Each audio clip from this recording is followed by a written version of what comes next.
we are living in a period of culture where we've exchanged the practice of intimacy for the practice of intensity. And this is rooted in a number of cultural things, okay?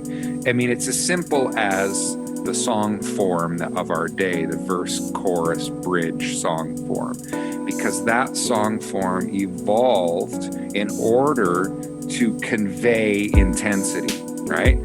So you have a setup verse, a big chorus that you can repeat, and then maybe verse 2, you expand the theme a bit, another big chorus, and then you get to the bridge and you go even bigger, because there's this feeling like our volume, our intensity, our energy is somehow going to make God do what we want God to do.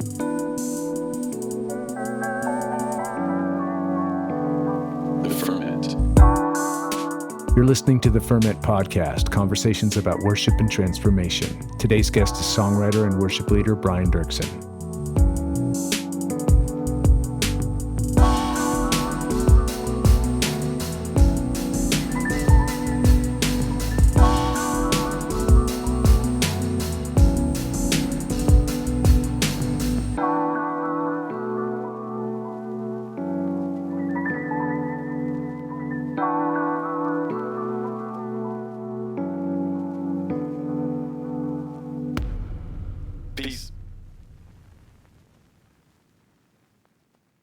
This episode is brought to you by our friends at worshipteam.com. Worshipteam.com comes preloaded with over 12,000 songs, with new songs being added all the time. Hillsong, Bethel, Vineyard, Six Steps, Jesus Culture, just to name a few. Service building with Worship Team is a snap, and all the songs are completely legal and licensed. You can also find them on social media, Facebook at worshipteam.com, Twitter at worshipteam, Instagram at worshipteam_WT.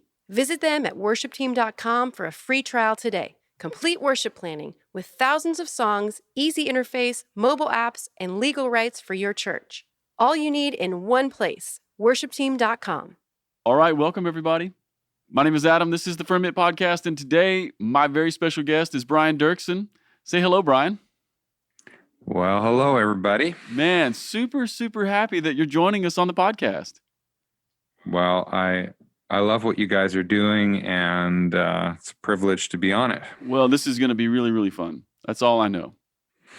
Brian, I guess I just want to do what we always do. I would love for you to share some of your story, because I think people know you as a worship leader, and they definitely know you as a songwriter, and they've probably been in moments where you were leading worship, but maybe they don't know so much of your family story or your personal history.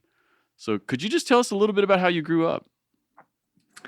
Well, one of the cool things is I'm speaking to you from the home where I grew up. So I was 4 years old when my parents bought this Japanese man had built this little farmhouse about 45 minutes east of Vancouver, British Columbia. And I was 4 years old. We moved into this house, and I'm still living in it. Amazing. So that's there's definitely history and roots here for me, which is a really good thing. I grew up in a Mennonite family, conservative, not old order Mennonite. We didn't drive horse and buggy, but we were conservative. Maybe say conservative evangelical. My dad led the singing every Sunday in our little Mennonite church. And I said many times as a teenager, I'm not going to be anything like my dad. Famous last words, right? Oh my gosh. Yeah, exactly. And then my kind of, here's an interesting story. My connection into the vineyard.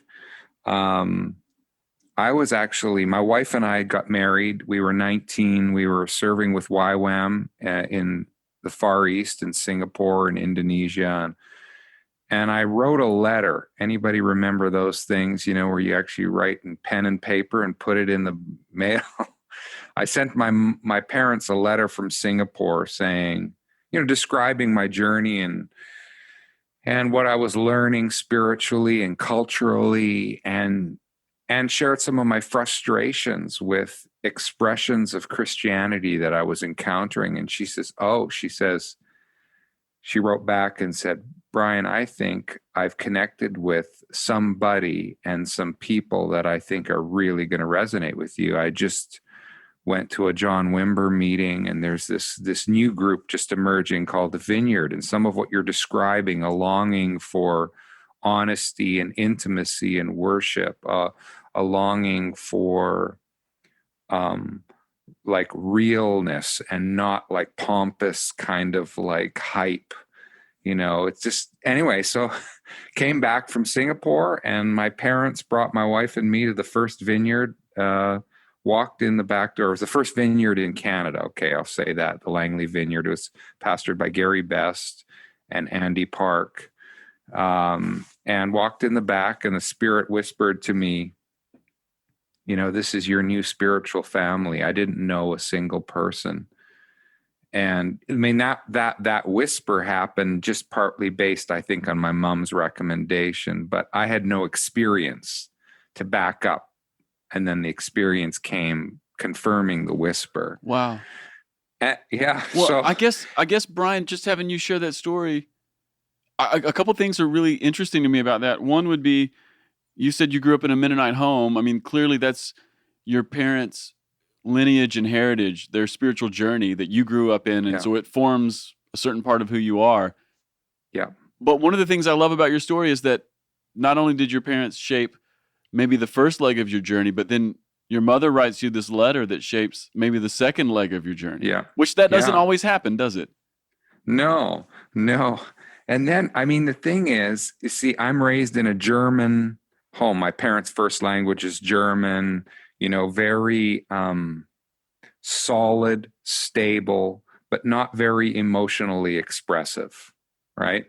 So now here's the next part of the story, how I connected personally with John Wimber and why we're actually having this conversation is, I became the bass player on the worship team. Okay. I was one of Andy's bass players. And I loved, in high school, I played bass in like the jazz band, and I loved the role of bass. I'm a bit of a shy introvert. I love playing the support role.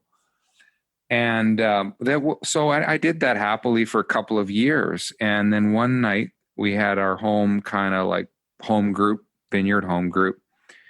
And at the end of the gathering, Andy looked over at me and goes, Brian, I think you've got a song that's bubbling in you that you should share right now that would be appropriate for tonight. And I'm like Beaker, no, kind of like when Dr. Bunsen Honeydew wants to put another electric nose warmer or something on him.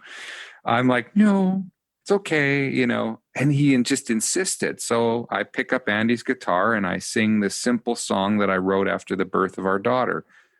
Father, I want you to hold me. I want to rest in your arms today. Father, I want you to show me. Anyway, and it just touched people in the room. It was one of the first songs I had ever written. And it was my secret song. It was kind of like a song I sang to God, a song I sang holding my baby daughter in my arms, and a song I sang longing for intimacy and real human personal connection with God. So anyway, I did the song that night, and I thought, oh, okay, that's cool. It touched people. Well, a few months later, we go to the John Wimber conference in Edmonton, Alberta. There's about 5,000 people there, and I'm the bass player. And they do a session on the Father Heart of God and the Father Wound in culture. And John Wimber ends the session, and he looks over at Andy, and he says, Andy, would you come on up here and sing over the people while we start praying for them? And Andy turns to me.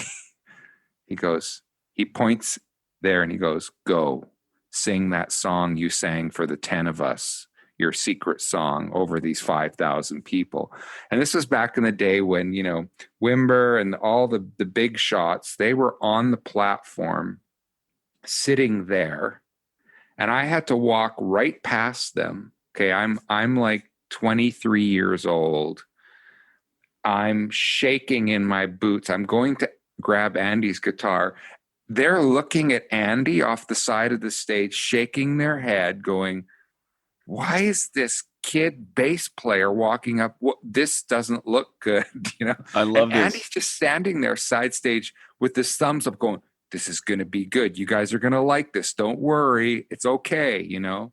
Amazing. So I grab Andy's guitar and I start singing, you know, Father, I want you to hold. And people just start weeping all over the place. Anyway, and then John, the session ends and I'm just wrung out emotionally, right? And John Wimber walks up to me and go, okay, this could be interesting. And he goes, Brian, he says, that song, it was amazing. My father was an alcoholic. He left when I was 4 years old. I've needed a song that said that. Thank you so much for writing. Could we publish it? And I look at him like, what's publish? What do you mean? I have no. And then he says, do you have any other songs? And I say, I have one other song. It's called Faithful One. He says, yeah, well, he hadn't even heard it. He says, well, we'll publish that too. Amazing. And that's, I mean, in essence, that chain of events from that one thing is probably why we're sitting here having this conversation. That's amazing. So Brian, do I understand the story right? When you get up and sing in front of 5,000 people, Andy Park's over off stage giving you the thumbs up and telling John Wimber it'll be okay. Yeah. Yeah. Is that really the first time you led worship in a public way? Or is this just the first time you led with the vineyard? Worship. I would have led worship in small groups, in home settings. Yeah. And I was playing bass on our church worship team, and there was, several hundred people showing up for our worship services. But I hadn't led in any kind of context that large. I had never sang for a group that big before. Yeah, so you were still very green. Yes, I was. Oh my gosh. I can imagine the adrenaline in your could you even make the shapes, the chord shapes on the guitar? My hands would be shaking, right? Yeah. My hands were shaking a bit too. And the thing is, of course, as you know, everybody's guitar is a bit different. You know, it's different strings, different width of anyway. It was like the wrong strap position, and I'm trying to do this with Andy's guitar. Yes. Yeah, if you're a worship leader, you know exactly what Brian's talking about right there. You know, it's the nuances of your instrument versus someone else's, and then you put on a big spot, and then everything's just kind of wrong. So good. Well, I love that. What a great story. Well, so that's how I met Wimber, and that's how we're sitting here having this conversation. So talk to me about after that. Then what happened? Did you go home and think to yourself, well, maybe I should start leading worship? Or did Andy say, Brian, you probably should do that regularly? Or what was the next thing? Yeah, I mean, I think, again, there's nothing in life that's really like turning an on and off switch. Usually it's a dial, right? So usually things happen incrementally. So, I mean, I had been playing bass on Andy's team. Then Andy started having me co-lead with him by playing guitar alongside him and leading a song or two. And then he would be conveniently away for a Sunday and say, Brian, why don't you try leading next Sunday? And then, but it didn't take him long, like literally months. And then he announces, oh, I'm leaving to go plant a church. I think you should be the new worship pastor of the Langley Vineyard. And I had felt this calling to do it. So I agreed to do it, even though I felt overwhelmed and over my head. And we had a few songs that we had written, I had written, Andy had written, that we were using. So we decided, why don't we do an evening of worship and record it? That was October the 1st, 1989. And the project became called Changed by Your Glory. And we thought we were making a cassette tape, dates for our few hundred people in our church, but a few of those cassette tapes also found their way south to the Anaheim Vineyard where Wimber was, and then they just started finding their way around the world. And we, instead of selling a few hundred copies, we sold 70,000, with no record label, no advertising, nothing. And then that led to me being invited down to LA to do a recording with Vineyard Music USA.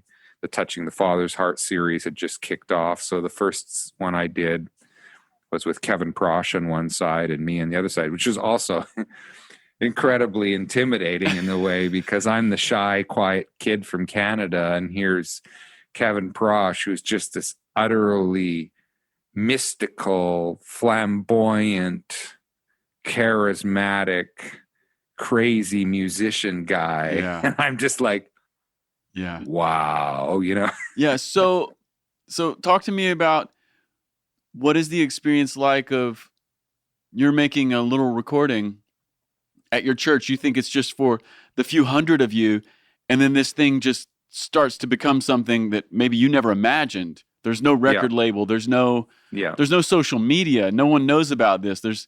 You're not putting this on the internet. It's just word of mouth. Tell me about what that experience is like. Oh, it's this wrapped up of very encouraging and very frightening, and it's out of your control, right? I mean, I think there's a lot nowadays where we think that we can work it out, right? Okay, we're going to do this, we're going to employ this strategy, and we're going to do this, and we're going to grow it like this. And there are things in the business world that work like that. But I think, this was a time when you just did what you did, and whatever, the only factor that would really change the impact was word of mouth.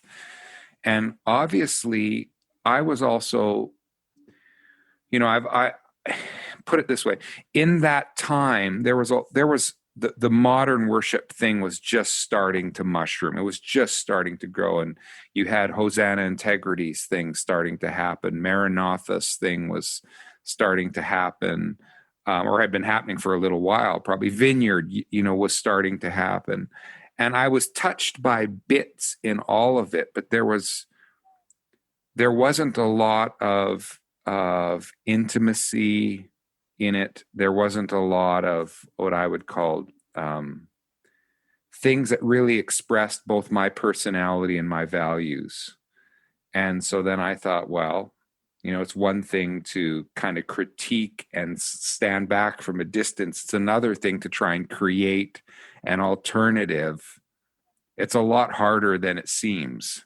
It's interesting you're saying that, because I was actually talking to a friend the other day, and we were talking about this very dynamic, about how easy it is to critique and how hard it is to build. Yeah. And that doesn't mean that critique isn't appropriate. Yeah. Like sometimes we do need to critique. Sometimes we do need to point things out. But man, when it comes to being the person who's going to put the skin in the game and go, now I have to build something, that's a much different deal. Yeah. And they're so, like, building anything physical or creative or, a song or an album or an experience or a worship service. Like, there's so many layers to it, right? And our life is shaped by all of the layers of all of the choices and the cultural context in which we grew up in, and the cultural context where we spend our young adult years, where all of a sudden we become open to outside of our family influences. And all of a sudden we go, oh, I never considered that. Or, oh, I could shape, this is going to shape who I am. And so, but it's at the same time, I think I still do today what I started doing in that season, which was I try to write songs and lead worship in a way that was focused on heart, on intimacy, on vulnerability. And, the fads come and go, but I think that through line remains for me. Well, I'd love to just maybe pause here for a second and pick up this conversation right here. You've used the word intimacy probably 4 times so far in our little conversation. And I know that's a word that people would connect to your songs, and they would connect to even your style of leading worship. And you've even said how much that means to you. Can you talk to us about that? What Hmm. does it mean to be a worship leader who's allowing our gathered worship experience to be a moment of intimacy with God and then with each other? Or what does it mean for a song to convey closeness and intimacy and vulnerability? Hmm. Well, I mean, first of all, let me say that I believe that all good art is intimate, okay? Because it's self-revealing, right? And so when we talk about worship, and particularly worship and song, it's the revealing of who we really are to who God really is, and it's as simple as saying that. The beautiful thing about that is that when we take that risk and when we do that, God responds. Now, the thing is, culturally, we are living in a period of culture where we've exchanged the practice of intimacy for the practice of intensity. Talk to me about that. Yeah. So what I mean by that, and this is rooted in a number of cultural things. Okay. I mean, it's as simple as the cultural thing of the song form of our day, the verse, chorus, bridge song form, because that song form evolved in order to convey intensity, right? So you have a setup verse, a big chorus that you can repeat, and then maybe verse 2, you expand the theme a bit, another big chorus, and then you get to the bridge and you go even bigger, because there's this feeling like, our volume, our intensity, our energy is somehow going to make God do what we want God to do. Yeah. you know and that has a theological root, that has a and it has a cultural root. And I think the beauty of, I think, the vineyard values that I discovered in the mid to late 80s was, which, and by that point, the vineyard thing had been going on for already about 10 years. And it wasn't just in the vineyard, but there was something about Carol Wimber, John, Carl Tuttle, some of the early vineyard people, that they had this stirring in their heart for intimacy with God. And the way they responded to that stirring was to come together. It started in homes, and they would just sing, not about God, but to God, to Jesus, their love, their their surrender, their trust. They would lay their hearts bare, right? And and there was always this thing of playing down hype, like we don't need to force God's hand. We don't need to bring him down, because God's already down. God's already here. God's already walking among us. And so then they chose songs and music that facilitated that language. And so I remember the very first Vineyard conference I went into. This is before my story. Before I had attended a Vineyard conference, before I was bass player at a Vineyard conference. And I remember it was in Kansas City. I had driven 40 hours to Kansas City to attend a conference. I mean, this is such an expression, I think, of the hunger that was in my heart. I heard what was happening, and I sensed this would resonate with me. So drove 40 hours, day and night, just swapping drivers, did not stop. Got there to get there an hour before the conference started, waited for it to start. And Danny Daniels walked onto the stage wearing, tattered blue jeans and a t-shirt. I mean, that was sign number one.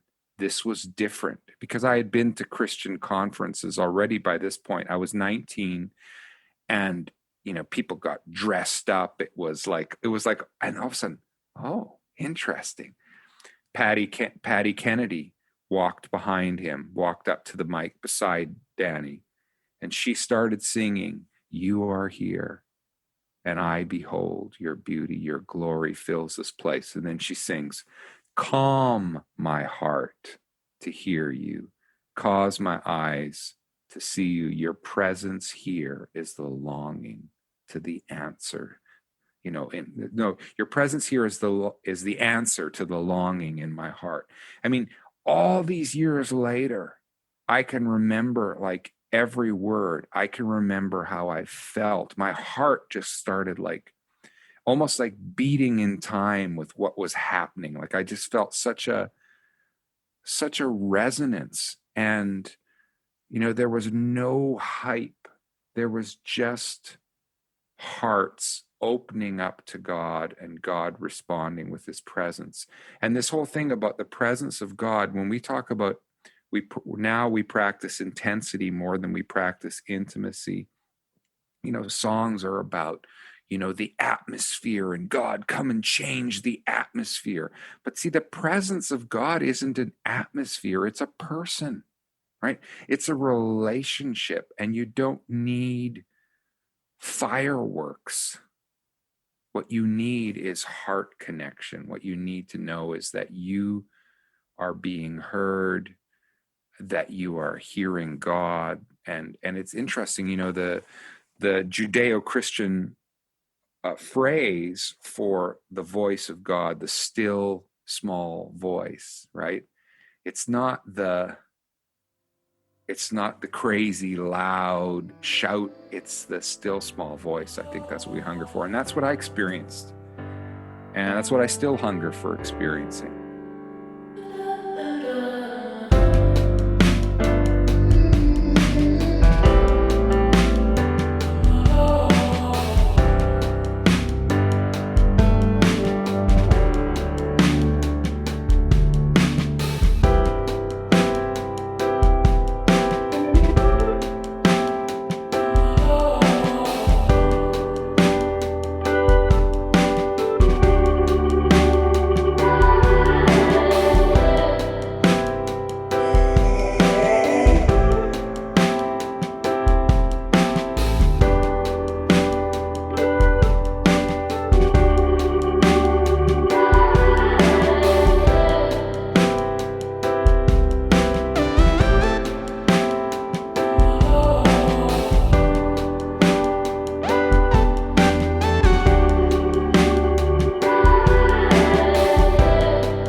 Brian, part of what I hear in your story there, as you're telling stories that sort of bring back to the surface our vineyard value of intimacy, as opposed to just maybe the modern worship context of intensity, I just can't help but recognize all the ways in which some of our fascination with intensity, or the way you were saying a moment ago, even the way that we write and construct songs. So verse, big chorus, second verse, bigger chorus, huge bridge. So every Even song bigger, goes yeah. to like octave jump. Like let's Yeah, octave jump. yeah. Now let's jump to the next Yeah. octave. It's just what we do. Yeah. Yeah. I can't help but reflect on the fact that sometimes it feels like maybe with intensity we're trying to coerce God. Trying to, Yeah. if we do this, then he has to do that. Or Yeah. there's even certain parts of charismatic theology that will just come out and say, worship changes the atmosphere. Worship brings the kingdom, or what, it's all this stuff that sort of like puts us in the initiation box rather than in the response position of responding to a God who's already here. Yeah. And I'm hearing you tell a story that's in some ways the opposite. It's that God is here, and how can we just tell the truth about who he is and who we are? Yeah. Without any exactly. pretending. Yeah. And that was a cultural shift, or a breaking with predominant cultural moment, in the 80s. And it feels like, again, we need to be willing to break with some of the current culture in order to keep on returning, but with fresh expressions of that value of intimacy over intensity. Okay, so let me just ask you another question about intimacy here. Because the vineyard has changed, especially in the last 10 years. And I know that it's always changing, right? But the vineyard's changed, especially in the last 10 years. The vineyard has become way more diverse. There's way more people of color among us. And I think this is a real work of the Spirit, I mean, I just can't go to any vineyard conference now without meeting people from so many different backgrounds, urban and rural and Black and white and Asian and Latino. I mean, it's just so in the water. Talk to me about our vineyard value of intimacy, but with multifaceted cultural values where, I'm just thinking of Hispanic cultures. They're so warm. They're so exuberant.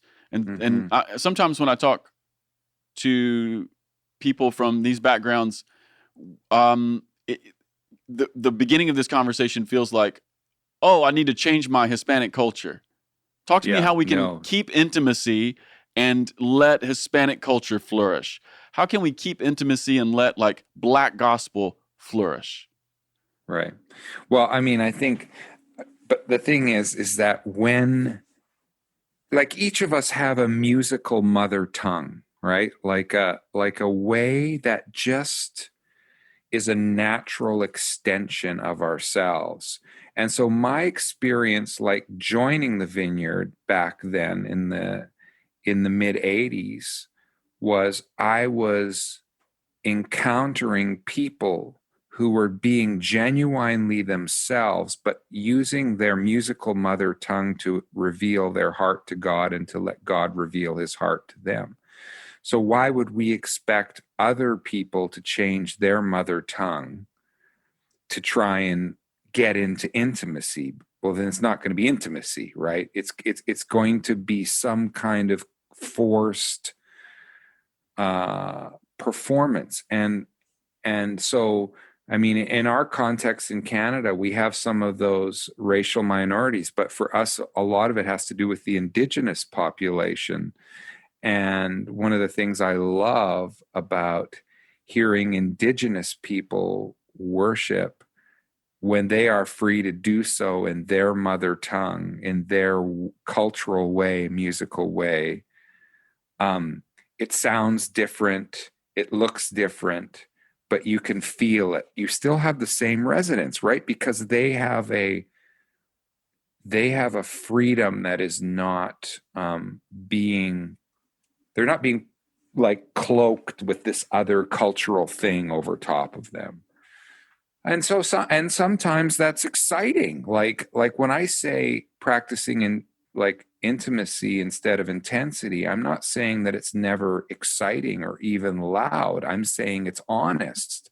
I'm saying it's real. I'm saying it's vulnerable, and it has the full range of emotion, from joy to sadness, from anger to just a common celebration, and we all know, we're learning more and more from good science that you can't selectively numb emotion, right? So some people want the joy, but they don't want the sadness. Well, that doesn't work, right? You have to be willing to let the sadness be if you want the joy, right? Yeah. So in intimacy and worship, we have to let the various colors and musical expressions happen. I love that. That's maybe the best word we're going to hear this week. You can't selectively numb the emotions. No, Man, what a word for the worship culture right now. Yeah, and it's when the pandemic hit, it it doesn't work, in my opinion, just to keep running the same play over and over again. Like, we have to start taking on and taking in how we're suffering and what we're going through, and then that has to be expressed outward. We want the joy, we want it to be over, but we have to go through it together, and we have to feel the feelings that this brings up in all of us, the uncertainty, and that needs to be expressed in our songs. That's a great word. Well, Brian, here's what I want to do now, if it's okay. I want to shift gears and maybe dial into being a worship leader for a few minutes. Sure. Because when I just think about you and I think about the gifts that you've sown into our movement, the thing that comes to the top of my mind is, wow, you're one of the best worship leaders. You're just one of the best worship leaders. I mean, I think you're a great songwriter. I think you're a great pastor. I've seen the work that you've done around the world, and there's just so many gifts that you have, but you're just such a good worship leader, and you've been in this for more than a minute.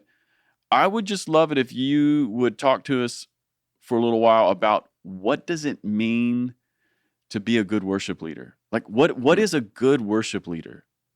Well, I mean, wow, that's a lifetime, that's a lifelong journey. And I would, maybe the first thing I would say is being a good worship leader is about, first of all, being a good person. by being attentive to your own soul, to the condition in your own heart, and being attentive to those around you, and being attentive to God's whispers. And because, when I hear that phrase, okay, well, what does it mean to be a good worship leader? The inference is that when you're doing that well, you're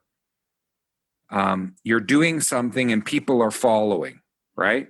And people are being drawn, and they're following with you, and they're walking with you because they feel like they can trust you. It's like somehow there's something about that phrase that evokes to me the phrase "a good shepherd," But in order for that to happen, like for that goodness and for people to follow, they need to resonate with, they need to trust.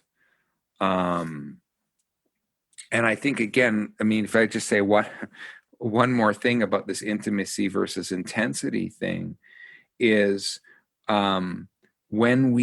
because what gives people that desire to follow somebody is that they resonate, and they respect, and they trust, right?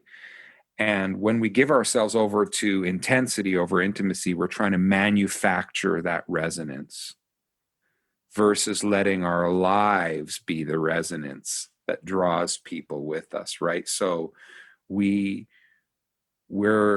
a good worship leader leads out of who they are, out of how they love, loving God, loving people, love the Lord your God with all your heart, soul, mind, and strength. And that, of course, means all parts, your body, your emotions, your intellect, your artistic, your creativity, and you're loving your neighbor as yourself. You're being aware that what we do has an impact on other people around us. So you're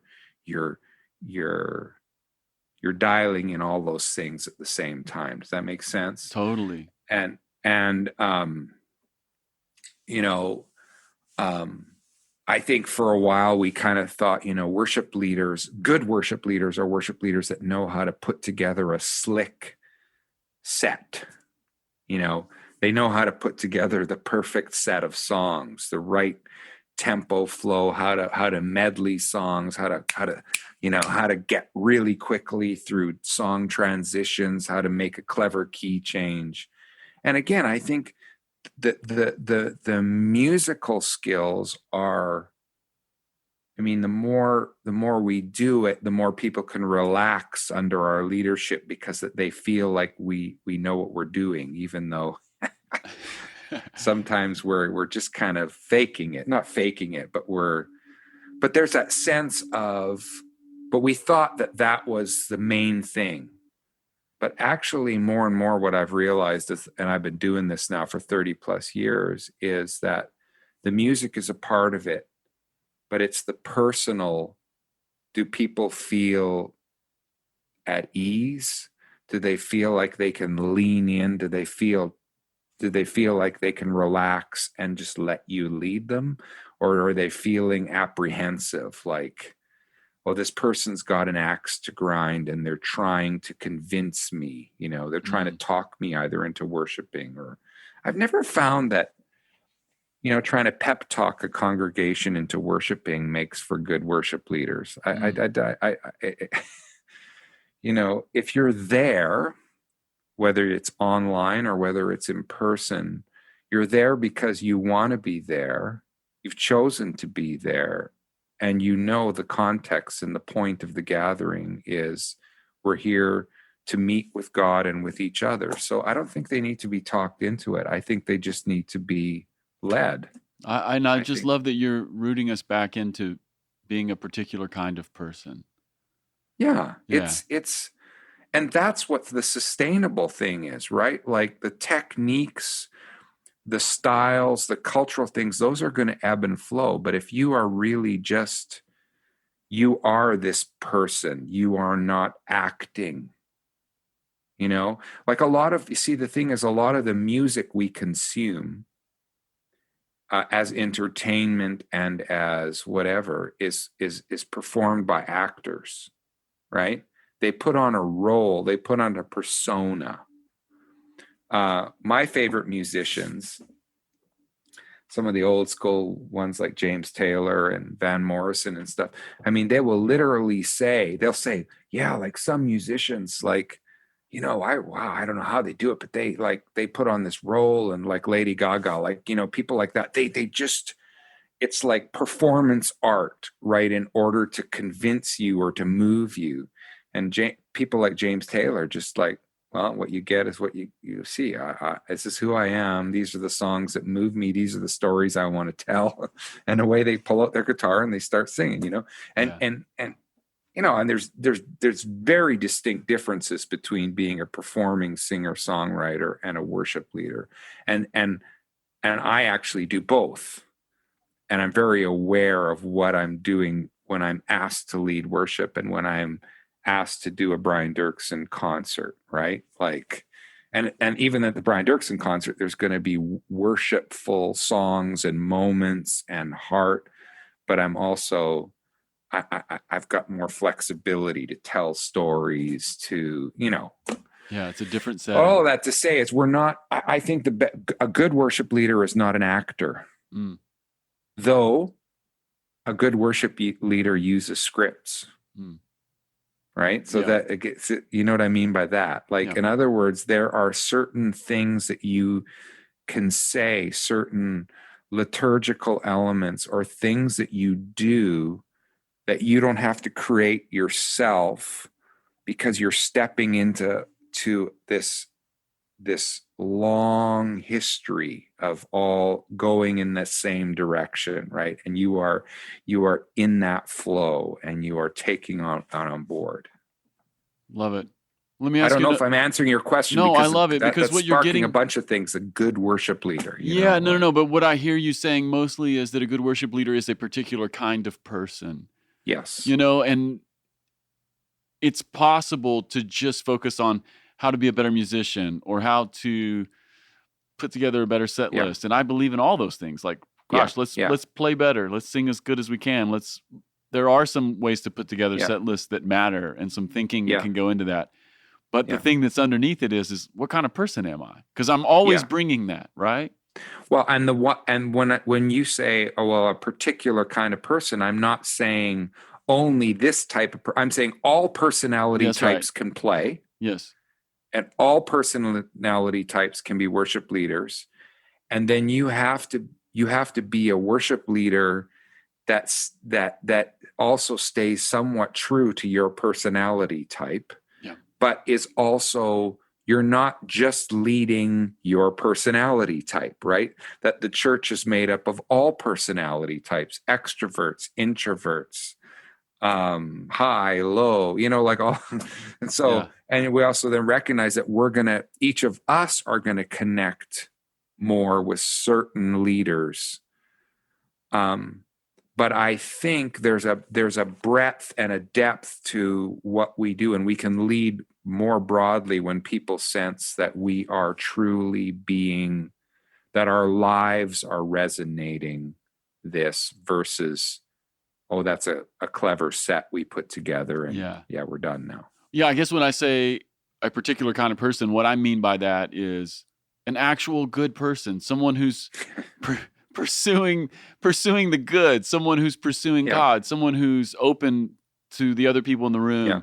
And just the way you described it a moment ago, there's introverts, there's extroverts, there's people who are up here and there's people who are way down here in the valley right now, and just stepping into that moment as my authentic self, but with some awareness of who's here and how could I help gather them and actually care about them and tell a story that maybe matches some of these stories in the room. Yeah. And to actually know some of the stories in the room, they're not just random people, there are, the more okay, so-and-so just lost their job, and so-and-so just lost their mother, and so-and-so is celebrating an anniversary, and you know what I mean? Like, and the more that, it becomes part of the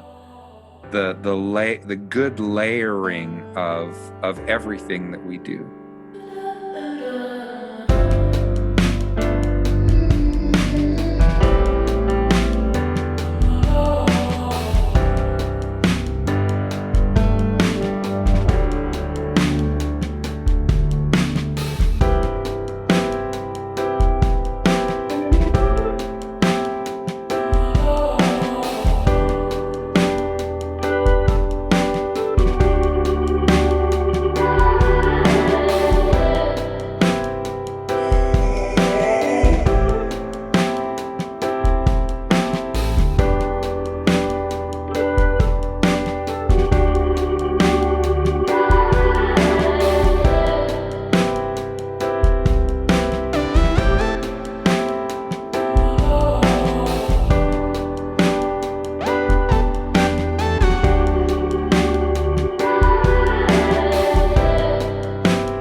Let me ask you another question about leading worship.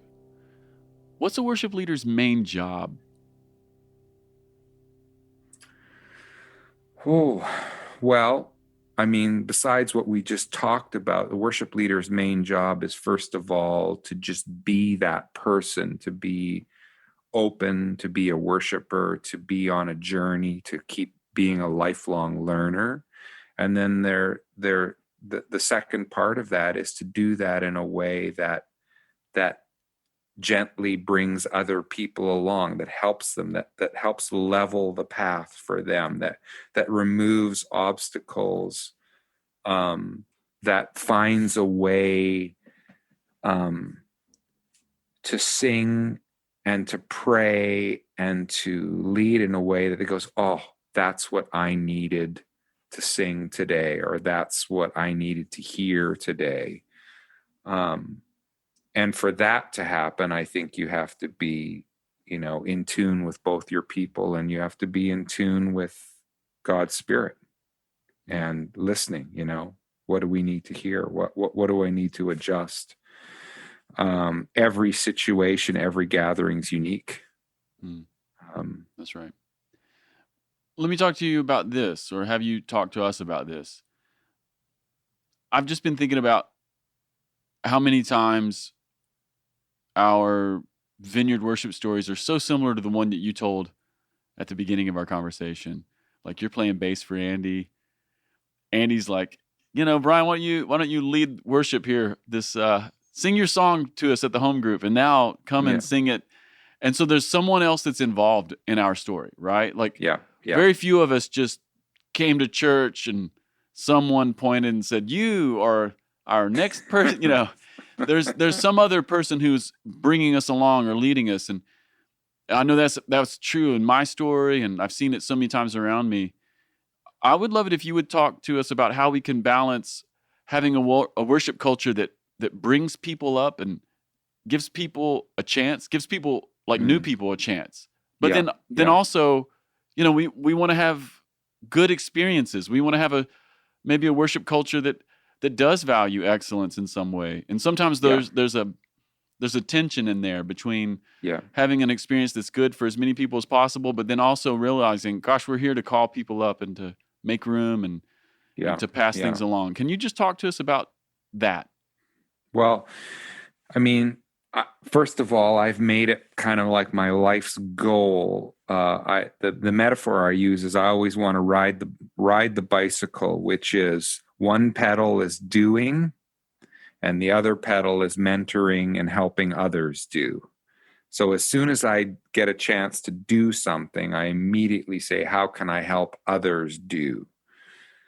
And so I think every leader needs to in some way have that built in certain ways, that they say, this isn't just about me, this is about me helping others be released into their calling. And I've had a very specific, I feel like, calling towards women worship leaders, where I grew up in a context that didn't allow women to do anything.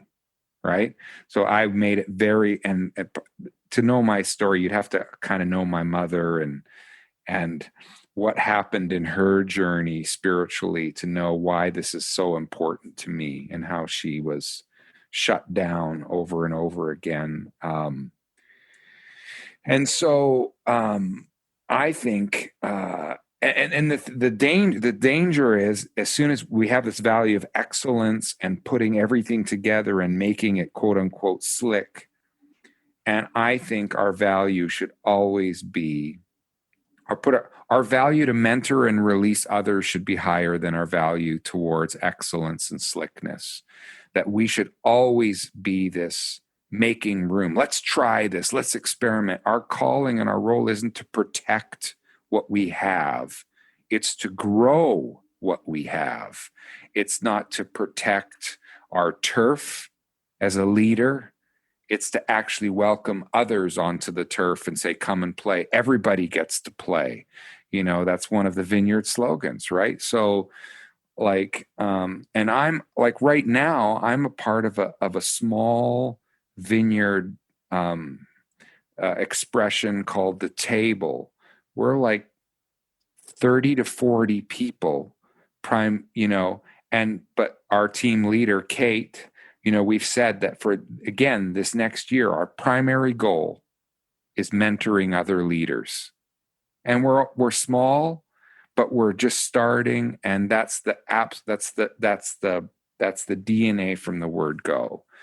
And I don't know, like even in our little community, like, I'll have somebody else lead worship and song one week, and then, somebody will make a comment, whatever. And, well, Brian, when are you going to do it again? There's that changed. Okay, well, yeah, absolutely. But I want to have other voices and other perspectives. But we're not, I think we need to value that more than we value our excellence. I love that. Brian, I want to ask 2 more questions before we wrap up here. I guess this one's another one that's from 30,000 feet, but you kind of grew up in the worship movement. In some ways, you've seen it almost, from when it really took off from those, the late 80s. Mm-hmm. It really gathered steam in the 90s. No one was really thinking of being a career worship leader back in the early 80s. That just wasn't a job that was out there to be had necessarily. So you've seen this thing. You've done the congregation thing. You've helped people write songs all around the world. You've made records. You've toured. You've done the thing. I would love for you to just share what you'd like to say to our Vineyard community. As someone who's done all the things, you've done all the things. You've touched all the bases. What would you like to say to our Vineyard worship community? I mean, I just can't. For me, I can't get away from the 3 things that I believe are the core values of Vineyard worship: intimacy, accessibility, and integrity. And that's how we started. And I believe that's the future, that we should practice intimacy in a way that is real, is relational, that we don't need to give in just because intensity is popular right now. We don't need to give in to that. The whole thing of accessibility, which means we are being vulnerable to God and to each other. We're being open to new people, to new ideas, to new expressions. And the integrity piece is the resonance piece I talked maybe a little bit about before, that our lives resonate, that we don't have to manufacture resonance, that we just let our lives resonate who we are and who God is. And if we would creatively live out those 3 values, they're sustainable. We can do that for our whole life. They're not faddish. There's this expression, along obedience in the same direction. And apparently, Eugene Peterson, he's got a whole book on this, right? And I'm sure some of the listeners have read it, but he was actually quoting somebody else, a German philosopher who became an atheist named Friedrich Nietzsche, I think is how you say his name. But what I realize in that is that there's this, it's almost like a universal truth, that if we would give ourselves to a long obedience, to a lifelong devotion in the same direction, then good things will emerge from that. And the people who inspire us the most are people who have given themselves to something and someone over a long period of time. The cultural narrative right now is so much about dissatisfaction, about trying new things, about flitting from here or there with fads, with relationships. Our entertainers are people who know how to make us laugh and cry in the moment, but don't know how to live a a life where their soul is at rest. And I think we've got an incredible opportunity to make different choices and to do this for our whole life. So I love that. that's what's on my heart. Yeah. Oh, I love that. Also, I can't help but think that your Mennonite roots are showing. Yeah, you're talking about a long obedience in the same direction. That's some good thinking there. I don't, even the word obedience, it could sound like drudgery, right? No, I don't hear it that way though. I mean, and maybe it's the romantic in me. Yeah. Because you're right. We do live in a world where everything is changing, where fads are not just what's present, but it's the way things move. Yeah. And there's something really appealing about a life that's steady, a life that's decided, a life that's consecrated to one thing. And so I feel the romance, I feel the woo in that. Yeah. And yet it's like still part of that is saying, I want to be a lifelong learner, right? And I don't have to be afraid of the truth.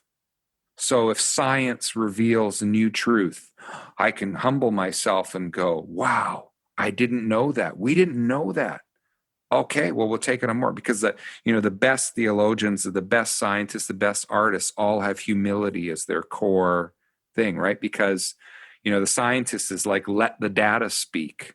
I think those of us that are in, spiritual vocations, we have to let the still small voice speak and let our hearts and the people around us speak, and we make adjustments. So when I stay along obedience in the same direction, I'm not saying we don't change.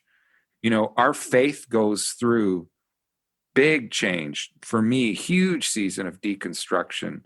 And, that often the term is reconstruction. I prefer a term I heard Fran Pratt use of faith renovation, right? Like, our faith is going to go through ongoing renovation. I mean, I have some things going on even just this last year with our special needs son, who's now 28 and who can't really speak and who is quite traumatized by the pandemic because all of his therapies were canceled and all of his activities, and he didn't understand why. And he's self-harm and he's doing stuff, and it's just agonizing as a father, and I can't fix it.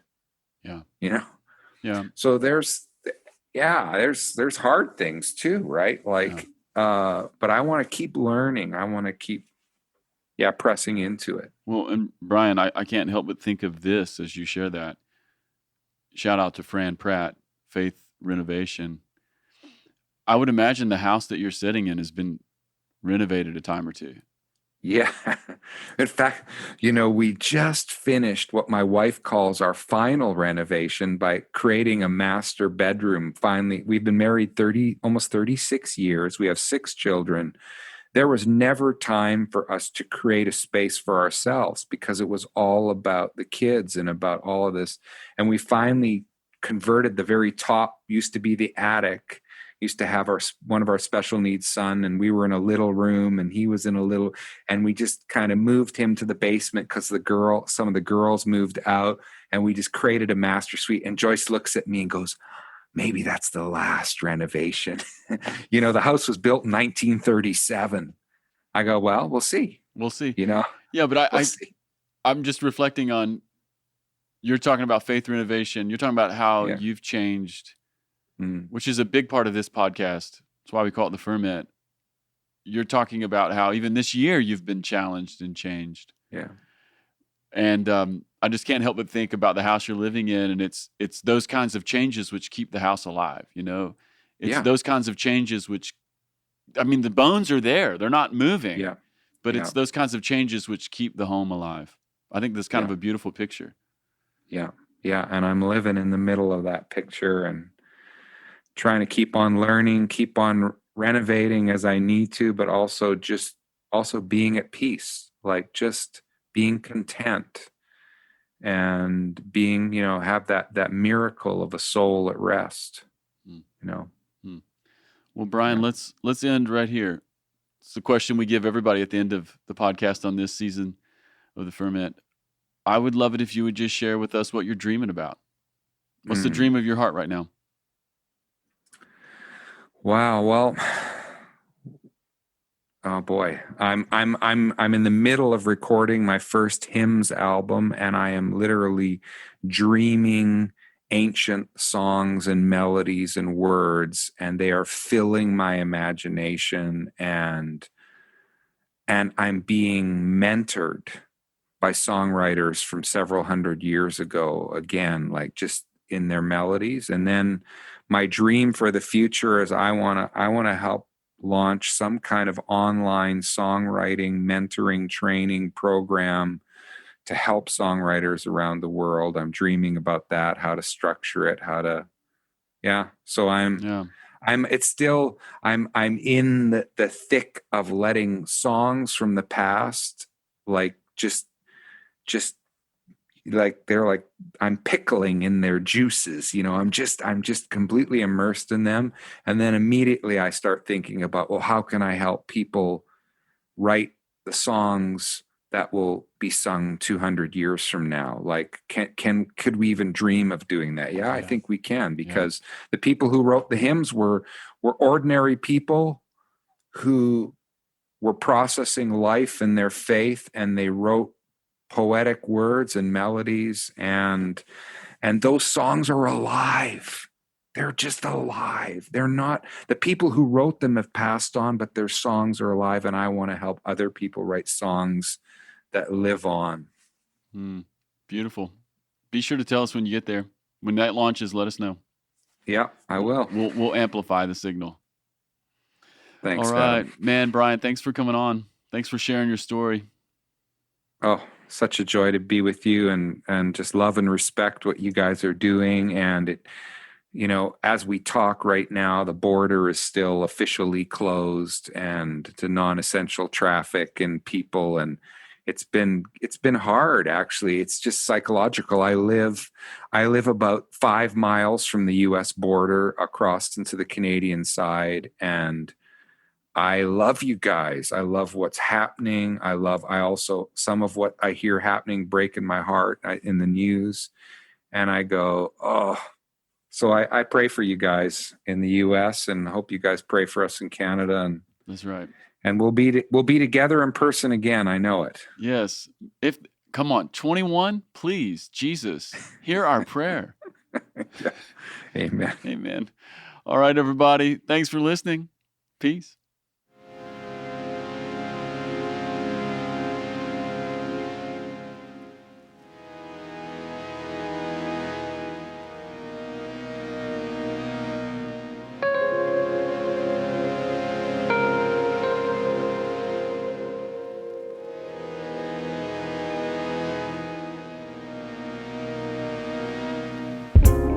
Hi, everyone. This is Melissa Keller, Events Director for Vineyard Worship. If you've been enjoying the podcast, I've got a couple of ways you could really help us. First of all, review the podcast on iTunes or the podcast platform of your choice. This helps more people find us. Also, connect with us on social media, Instagram at the Ferment Podcast and Twitter at FermentCast. Thanks for listening. See you next time.